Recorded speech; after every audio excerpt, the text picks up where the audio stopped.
And Mark sat down with Innospring General Manager Xiao Wang to discuss venture capital investing in startups. He began by asking her about this new concept she calls unicorn farming. Unicorn farming, all in a nutshell, is a Swiss Army knife of all-inclusive startup ecosystem services for startup in the post-consumer startup era.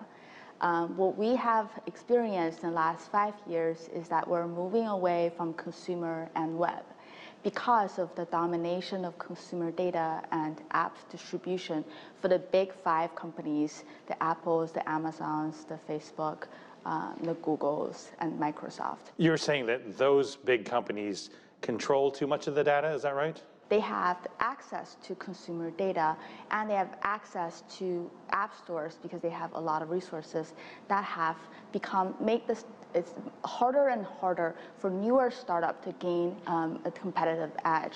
People talking about artificial intelligence, machine learning, blockchain technologies, IoT, augmented realities, all of those are more complicated, way more expensive to build.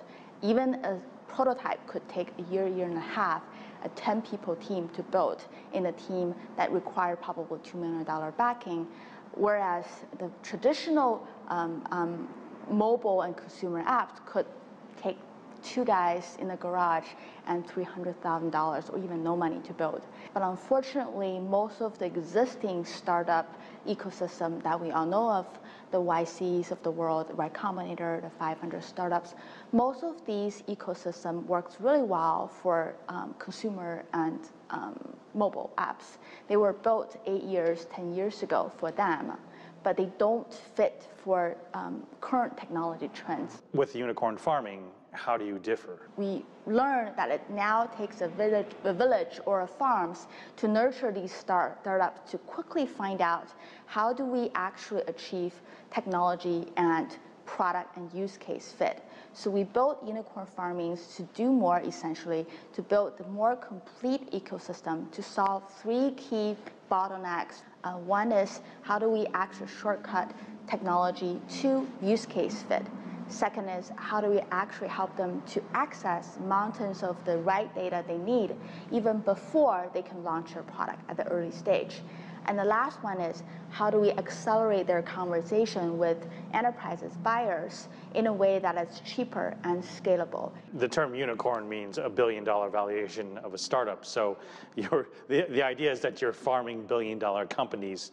But what you're describing, is it mostly investing more time, money, resources? What we think is investing more time, money, and resources in the right actual key pillars where the problem really are, and then try to do it in a scalable way where you're not just going to advise one company, hopefully building an ecosystem that itself can autonomously serve hundreds of companies all at once. And you are still developing that, you're tweaking that along the way, right? It's not a secret formula that is mapped out right now. Not 100% yet, but I think through the last 5 years of pivoting ourselves, we figured out that we can build much more scalable ecosystem more cheaply.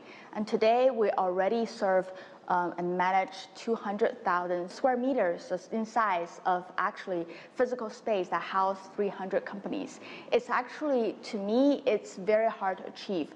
But at the same time, we built a way to actually incorporate the expertise of people in that industry, even though they probably aren't motivated themselves to work with companies, figure out a way to build research institute so that we get funding and these best brains of the industry to help mentor these companies. And a big reason that you believe you're equipped to do unicorn farming is because you have extensive resources in China. Regarding China, because of the population of big enterprises, where they're motivated a little bit more aggressively towards working with innovative companies, so we can build out that advantages and using their desire, their investment into building these ecosystems together with us to benefit the companies in the US who's lacking the connections with businesses, lacking even capital, to actually mix that resources together. How does the China operation and the Silicon Valley operation work together to, create unicorn farming? The way we see ourselves is we're coming from China, so we're most familiar with Chinese enterprises in a way of how they work. The way we see them is Chinese enterprises are just another set of enterprise customers that has not been discovered or not been noticed so much in the US. I think the power of mobile technologies, of us here today in Silicon Valley talking about it, is we're all getting closer. The market quickly become a global market. I think pretty soon Chinese enterprises, a couple of them like Tencent, will be even bigger than Facebook. It's really close. So Chinese customers is soon become 50% of the gigantic businesses that any business in US will need to sell into.